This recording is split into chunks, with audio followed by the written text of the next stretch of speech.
श्री शिवाय नमस्तुभ्यम महाराज। आज शनिवार का दिन है, जिस दिन अपन इस दरिद्रता से मिलने के लिए पीपल के पेड़ के नीचे आए हैं। हिंदू धर्म में ये दिन पीपल के वृक्ष के लिए पूजनीय होगा। जो भी शनिवार के दिन पीपल के वृक्ष की पूजन करेगा, दूध चढ़ाएगा या मिष्ठान का भोग लगाएगा, लक्ष्मी और नारायण उसके घर में प्रवेश कर जाएगा। लक्ष्मी और नारायण उसके घर में प्रवेश करेगा। अश्वमेध यज्ञ का अश्व एक क्षण के लिए बैकुंठ जाता है। अशोक सुंदरी पर चढ़ाया गया जल जब शिव जी पे चढ़ाते चढ़ाते जल को अशोक सुंदरी पर चढ़ा देते हैं तो वो जल पितरों के पास जरूर जाता है। जैसे अपने कोई कामना करते हैं, अपना कोई काम नहीं हो रहा, कोई प्रॉपर्टी अटक गई, कोई कार्य अटक गया, कोई पैसा अटक गया, कोई लक्ष्मी अटक गई, तो अपन 5 जगह पर जल चढ़ाना चालू कर देते हैं। कितनी जगह पर जल चढ़ाते हैं? 5 जगह। जब अपना कोई पैसा अटक जाता है, कोई कार्य अटक जाता है, कोई फाइल अटक जाती है, कोई काम नहीं होता, तो 5 जगह पर जल चढ़ाना प्रारंभ कर देते। पहला, ये शिवलिंग जलाधारी, बीच में अशोक सुंदरी का स्थान, 5 जगह पर हम जल चढ़ाना प्रारंभ कर देते जब कोई काम अटकता। पहला गणेश जी के स्थान, दूसरा षडानंद कार्तिकेय का स्थान, तीसरे नंबर पर अशोक सुंदरी का स्थान, चौथे नंबर पर जलाधारी के चारों तरफ, और 5वां शिवलिंग का स्थान। जब हम यहाँ से जल चढ़ाना चालू करते हैं, फिर जल को यहाँ चढ़ाते हैं, फिर मध्य चढ़ाते हैं, फिर जलाधारी पर चढ़ाते हैं, उसके बाद शिवलिंग पर हम जल चढ़ाते हैं और धीरे धीरे जल चढ़ाकर अपनी जब कामना करते हैं, कितना भी कहीं पर भी पैसा अगर अटका होता है, 3-4 महीना अगर लगातार रोज जल चढ़ा है तो बाबा रास्ता खोज ही देता है, वो आता ही। चाहे कोई कंपनी में अटक गया, कोई कहीं अटक गया, या कोई फाइल अटक गई, या कोई कार्य अटक गया, तो बाबा सुनता है, निकालता जो। बस आपका विश्वास दृढ़ होना चाहिए, आपका भरोसा दृढ़ होना चाहिए। शिव महापुराण की कथा कहती है, भगवान शंकर का चरित्र कहता है, शिव तत्व कहता है। भगवान शंकर का पवित्र चरित्र कह रहा है, भगवान शंकर का पावन चरित्र वर्णन करता है। मान लो कोई व्यापार, कोई दुकान, कोई फैक्ट्री आपकी ठीक नहीं चल रही है, आप ठेला लगा रहे हो, सब्जी की दुकान लगा रहे हो, कोई दुकान खोल कर बैठे हो, कोई फैक्ट्री लगा कर बैठे हो, कोई व्यापार कर रहे हो, और उस व्यापार में तुम्हें आनंद नहीं आ रहा, बहुत तकलीफ चल रही है, बहुत तकलीफ, सब कुछ करके देख लिया पर वो तकलीफ मिटी नहीं रही। तो थोड़े दिन, थोड़े समय किसी भी शंकर के मंदिर में बटकेश्वर महादेव के नाम से एक बेलपत्र चढ़ाने का तरीका जरा समझ लेंगे।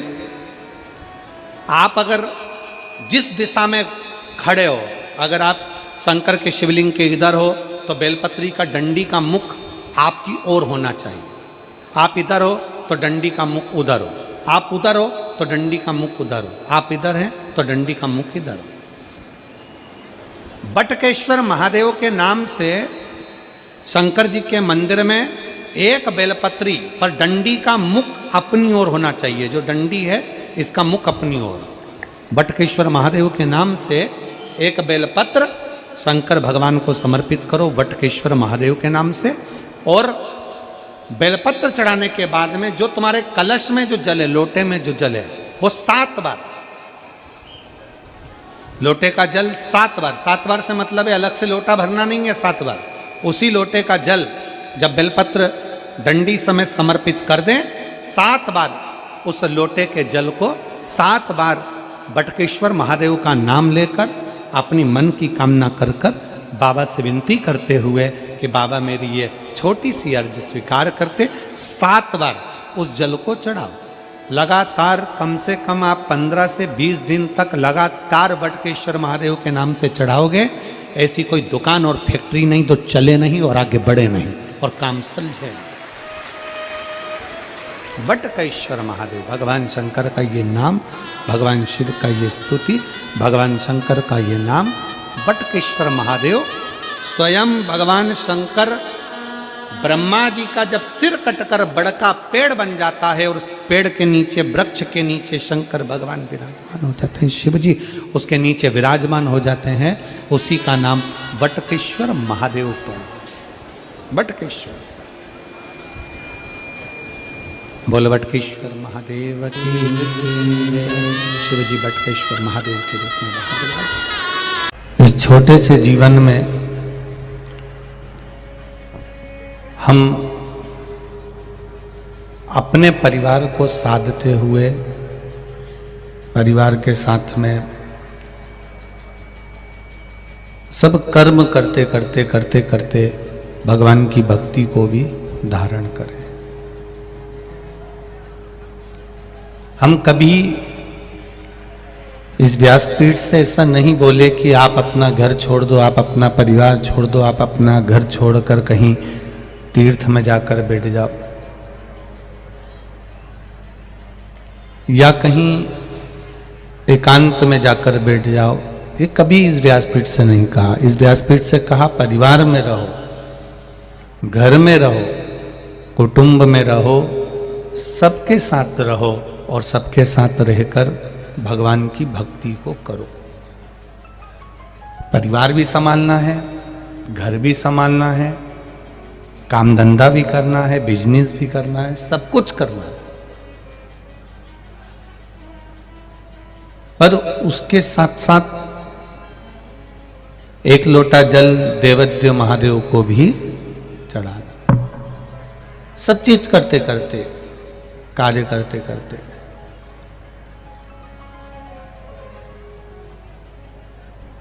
दूसरे आपको खुशी देंगे या दूसरे आपको दुख देंगे, उससे हमको मतलब नहीं रखना। हमारी खुशी,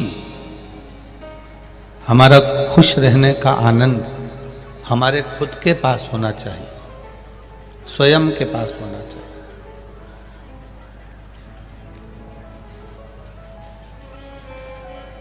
अपने लाइट का खटका, तो लाइट का जो खटका होता है, ऑन ऑफ होता है, लाइट जलती है, बंद होती है, पंखा चालू होता है, बंद होता है।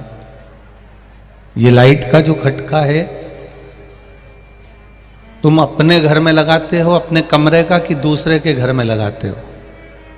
अपने कमरे का खटका अपने कमरे में होना चाहिए। माँ के कमरे में, पिताजी के कमरे में जो लाइट लगी है उसका खटका भी पिताजी के कमरे में होना चाहिए।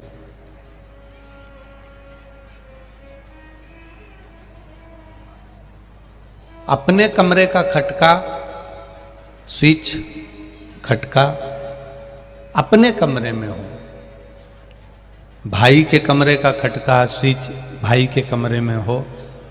क्योंकि अगर हमने अपना स्विच, अपना खटका पिताजी के कमरे में लगा दिया या पिताजी के कमरे का खटका अपने कमरे में लगा लिया तो उसका कोई लाभ नहीं होगा। जब उनको चालू करना है तब वो चालू कर लें, जब उनको बंद करना है वो बंद कर लें। दूसरे पर आश्रित नहीं होना कि वो लाइट चालू करेंगे या वो लाइट बंद करेंगे या वो पंखा चालू करेंगे या वो पंखा बंद करेंगे। ऐसी आश्रितता हमको नहीं चाहिए। अपना कमरे का खटका अपने पास होना चाहिए कि अपन बंद कर दिए, अपन चालू कर दिया। उसी तरह इस मनुष्य देह में खुश रहने का खटका, ये आत्मा, ये मन भगवान ने आपको दिया है। आप स्वयं अपने आप में खुश रह सकते हैं, अपने आप में आनंदित रह सकते हैं। दूसरा आपको खुश नहीं कर सकता।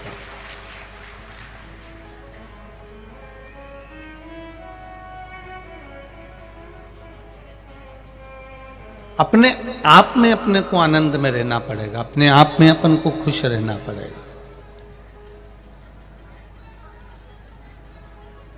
पीछे का साउंड चेक करो, पीछे का साउंड बढ़ा दो, सबसे पीछे का साउंड बढ़ाइए। अपने आनंद में अपने को रहना है। और जब हम अपनी खुशी के साथ अपनी जिंदगी जीते हैं, अपने आनंद के साथ अपनी जिंदगी जीते हैं, तो उसका एक सुख ही दूसरा है, उसका एक आनंद ही दूसरा है। एक बात अपनी जिंदगी में उतार कर रखिएगा, इस आशुतोष शिव महापुराण की कथा में से अपन कथा सुन रहे हैं, तो अपनी जिंदगी में एक बात को उतारना। कमरे में बैठकर कितना भी रो लेना, दुख तुम पर है, तकलीफ तुम पर है, कष्ट तुम पर है, दुख तुम पर है, कर्जा तुम पर है। अगर कर्जा भी हो गया है, दुख भी आ गया है, कष्ट भी आ गया है, तकलीफें भी आ गई है, तो तुम पर आई है। अपने मकान में, अपने कमरे में, अपने घर में कितना भी रो लेना, पर दरवाजे पर कोई आए, बेल बजाए, दरवाजा बजाए, जब दरवाजा खोलने के लिए जाओ तब उसके सामने रोकर मत जाना, प्रसन्न होकर जाना। अगर रोते हुए दिख गए तो वो तुम्हारी जिंदगी का फायदा उठाना प्रारंभ कर देगा।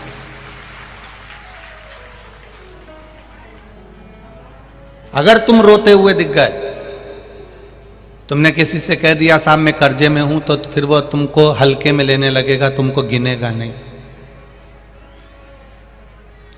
तुमने किसी से कह दिया कि मैं दुखी हूं मेरी बहू से, फिर वो तुमको हल्के में लेने लगेगा, वो तुमको गिनेगा नहीं।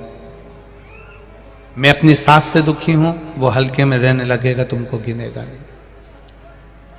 अपने दुख पड़ोसी कभी नहीं काटेगा, अपनी तकलीफ को अपने पड़ोसी या रिश्तेदार, नातेदार या कुटुंब वाले नहीं काटेंगे। आपके जीवन में अगर दुख है, आपके जीवन में तकलीफ है, तो वो कोई दूसरा काटने वाला नहीं होगा।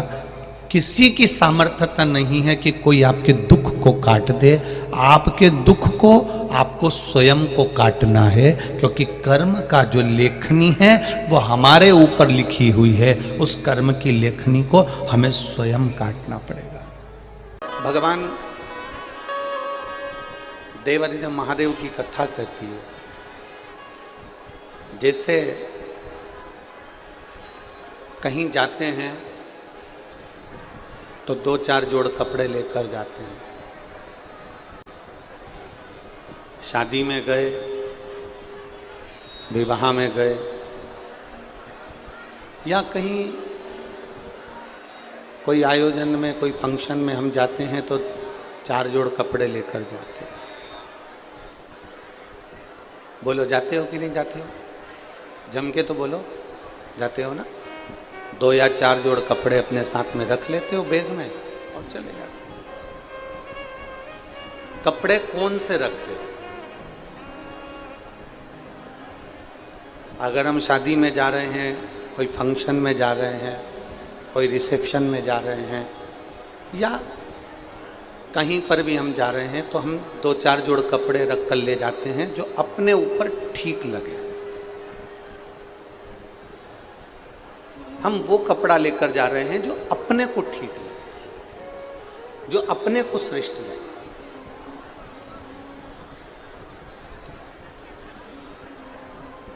शिव महापुराण की कथा भी ये कहती है कि हम कहीं जाते हैं तो 4 जोड़ कपड़े जो अपने तन पर ठीक लगे उनको लेकर जाते हैं। उसी तरह शिव महापुराण की कथा कहती है कि अपनी पूरी जिंदगी में, अपने पूरे जीवन में कोई 4 लोगों का संग ऐसा कर लो जो आपका मार्गदर्शन करते रहें और आपकी जिंदगी को ठीक चलाते रहें।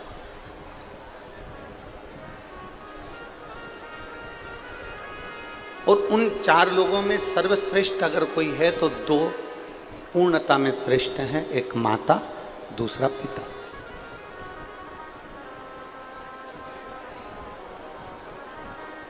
अगर माता पिता का मार्गदर्शन हमारी जिंदगी में है, माता पिता का मार्गदर्शन हमारे जीवन में है, तो तो ये निश्चित मानकर चलिए कि आप जिंदगी में कहीं उलझ नहीं सकते। अगर उलझ भी गए तो माता पिता के वचन से और आशीर्वाद से सुलझ कर आगे बढ़ ही जाओ, ये निश्चित बात।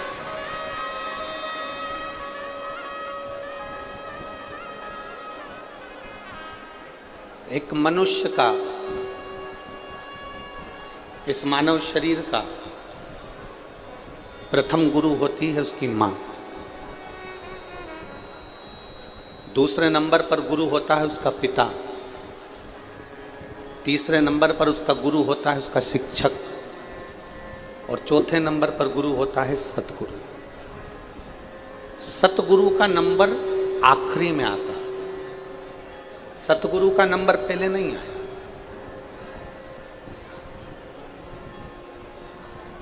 जिस गुरु से आप गुरु मंत्र लेते हो उस गुरु का नंबर चौथे नंबर पर है, आखिरी, उसका पहला नंबर नहीं। सबसे पहला नंबर अगर किसी गुरु का आता है तो वो हमारी माँ का आता है, माता का आता है। पहला गुरु कौन है?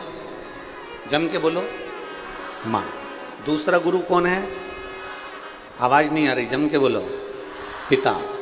तीसरा गुरु कौन है? शिक्षक, जिसने तुम्हें पढ़ाया, जिसने तुम्हें विद्याध्ययन कराया, तुम्हारी बुद्धि का विकास करा। तीसरे नंबर का गुरु है शिक्षक और चौथे नंबर पर जो गुरु आता है वो होता है सतगुरु, आखिरी है। पर अभी जो वर्तमान की स्थिति देखी जा रही है, अभी जो वर्तमान का समय देखा जा रहा है, इस समय में लोग जो चौथे नंबर का गुरु है उसको पहले नंबर पर ले आए और जो पहले नंबर का गुरु है उसे चौथे नंबर पर पहुंचा दिया।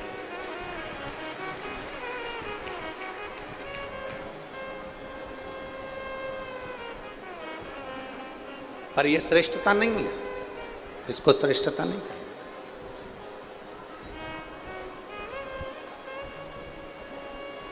चौथे नंबर का गुरु है सतगुरु और पहले नंबर का गुरु है हमारे घर में रहने वाली बुजुर्ग माँ। पहले नंबर का गुरु है हमारे घर की माता। आज दुनिया के लोगों ने चौथे नंबर के गुरु को पहले नंबर पर लिया है और पहले नंबर के गुरु को चौथे नंबर पर बिठा दिया। आज के जमाने में कोई गुरु आया तो उसको तो लड्डू खाने को मिल जाएगा, पेड़ा खाने को मिल जाएगा। कोई गुरु आया तो उसका तो बहुत सम्मान हो जाएगा, पर घर में जो पहले नंबर का गुरु है माँ और दूसरे नंबर का जो गुरु है पिता, उसका आदर नहीं हो पाता। पर शिव महापुराण की कथा में सबसे पहला आदर अगर किसी का बताया है तो वो अपने माता और पिता का।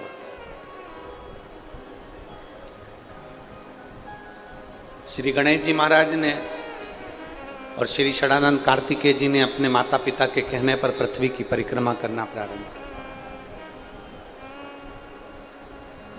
पृथ्वी की परिक्रमा कर रहे। भगवान श्री गणेश जी महाराज और षडानंद कार्तिकेय जब पृथ्वी की परिक्रमा करने के लिए जाते हैं तो षडानंद कार्तिकेय तो मोर पर बैठकर पूरी पृथ्वी का भ्रमण करते हैं, परिक्रमा करते हैं। षडानंद कार्तिकेय तो पृथ्वी की परिक्रमा करने के लिए मोर पर बैठकर जाते हैं और श्री गणेश जी महाराज मूसक पर बैठकर, चूहे पर बैठकर अपने माता पिता की परिक्रमा कर लेते हैं, अपने माता पिता की परिक्रमा कर रहे हैं।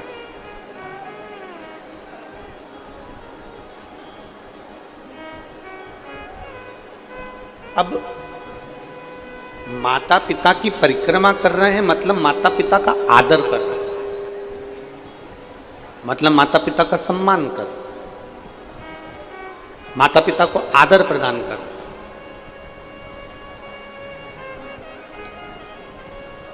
कार्तिकेय जी मोर पर बैठ कर गए, पूरे पृथ्वी की परिक्रमा कर कर आए और गणेश जी महाराज ने अपनी बुद्धि का परिचय दिया और अपने माता पिता की परिक्रमा कर। परिक्रमा जैसे ही पूरी हुई,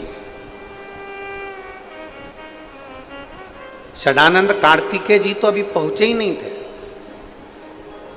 और गणेश जी महाराज ने अपने माता पिता की परिक्रमा कर ली और परिक्रमा करते से ही भगवान शंकर जी ने उन्हें वर प्रदान कर दिया कि तू प्रथम गिनती में आए।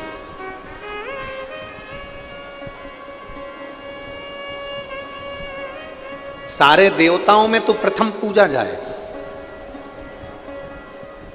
तेरी गणना प्रथम गिनती में करी जाए,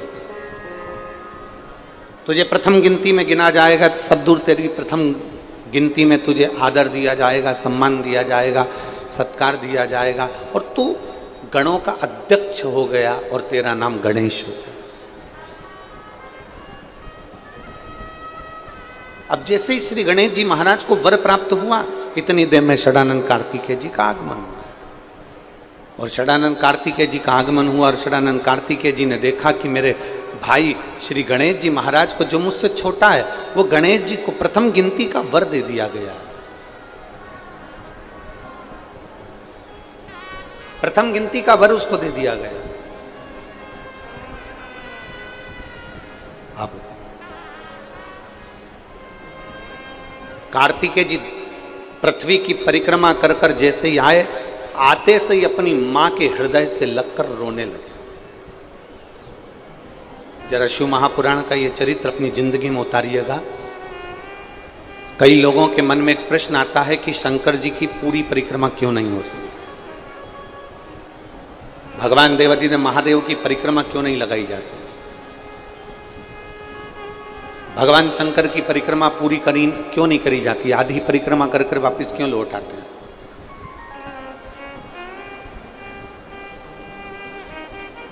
कारण क्या है, तो इसको समझना जरूरी है। षडानंद कार्तिकेय जी ने माता के हृदय से गले लगकर षडानंद कार्तिकेय जी रो पड़े, आंखों में से आंसू बह रहा, नैनों में से जल झलक रहा, तो रो रहे। मां ने पूछा, कार्तिकेय तू रो क्यों रहा है, तेरे रोने का कारण क्या है, तू रो क्यों रहा है, तेरी आंख में आंसू क्यों है, तेरे रोने का कारण क्या है। षडानंद कार्तिकेय जी ने कहा, मां, माता पिता ने मुझसे कहा था कि पृथ्वी की परिक्रमा कर कर आओ, तो मैं पृथ्वी की परिक्रमा करने के लिए गया। माता पिता ने मुझसे कहा कि तुम पृथ्वी की परिक्रमा करने जाओ, तो मैं पृथ्वी की परिक्रमा करने गया। गणेश जी ने बुद्धि का परिचय दिया और आप दोनों को प्रसन्न कर कर, आप दोनों की परिक्रमा कर कर आपसे वर प्राप्त कर लिया। मां, सत्य बताना, माता पिता ने ये नहीं कहा कि हमारी परिक्रमा करो, माता पिता ने तो पृथ्वी की परिक्रमा का कहा था, तो मैं पृथ्वी की परिक्रमा करने गया। गणेश जी महाराज ने पूरे ब्रह्मांड को अपने माता पिता में देखा, पूरे ब्रह्मांड को गणेश जी महाराज ने अपने माता पिता में देखा। श्री शिवाय नमस्तुभ्यम। सभी माताओं, बहनों और भक्तजनों से हाथ जोड़कर निवेदन है कि अगर आप इस वीडियो को YouTube पर देख रहे हैं तो इसे लाइक करें और हमारे चैनल को सब्सक्राइब करना न भूलें। भविष्य में आने वाले वीडियो की जानकारी के लिए बेल आइकॉन दबाएं। कमेंट बॉक्स में हर हर महादेव अवश्य लिखें और इस पुण्य के कार्य में अपने दोस्तों और परिवार को भी शामिल करें। इस वीडियो को उनके साथ शेयर करें ताकि वे भी इसे सुनकर लाभ उठा सकें। श्री शिवाय नमस्तुभ्यम। हर हर महादेव।